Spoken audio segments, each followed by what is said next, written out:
Hello and welcome, family and friends, to this beautiful slice of paradise. Today, we come together to celebrate the joining of these two. As many of you know, I'm an only child. And while I pride myself on not suffering from the proverbial syndrome, one thing that resulted from this is my comfortability with myself.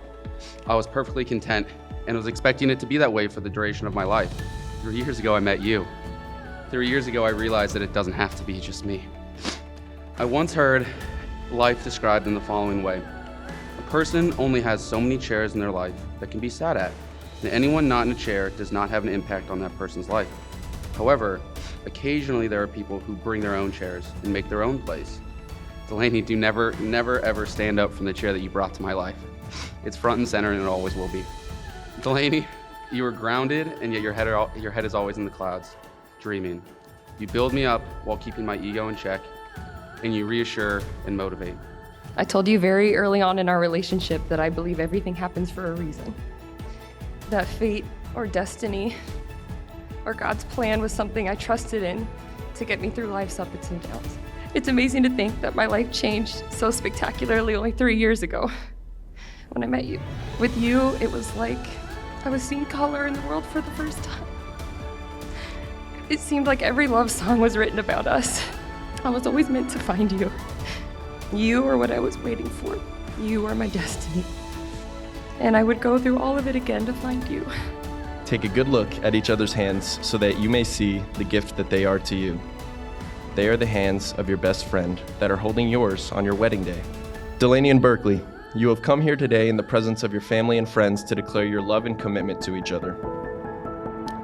So, finally, you may begin your marriage as you began your relationship with a strong drink on a weekday.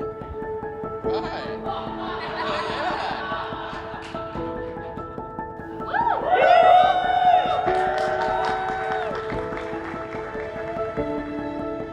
That by the power vested in me, I now pronounce you husband and wife. Berkeley, you may kiss your bride.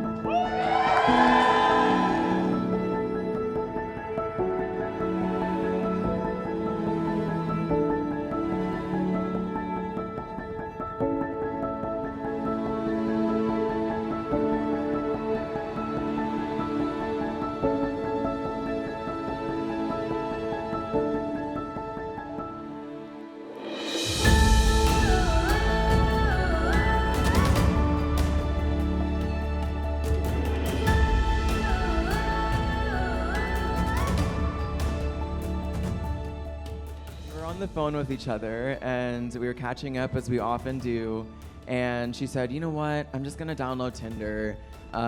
Why not? I can download it within the hour if I don't like it. And I said, yeah, you got nothing to lose, go for it. And I didn't really hear about Tinder after that conversation, but about 3 months later, she started talking about this guy that she had been seeing. She said, you know what, I deleted the app, I don't think I really need it anymore. And that guy is standing right next to her right now.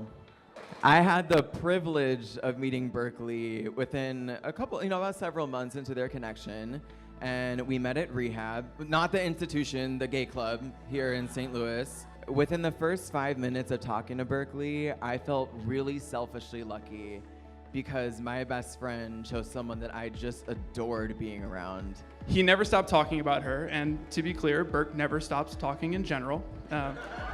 But he was especially fixated on her. He would reschedule pre-planned calls or video games with the guys just to spend the time with her. And at that point, we knew it was over. From the day I met her in Washington, she went above and beyond to get to know me, spend quality time, and occasionally instigate more trouble with Burke and I than she should. As someone who's just a step behind where y'all are in their relationship, I love having two friends and a couple that I can look up to for guidance and a model for a truly loving and happy relationship.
Bye.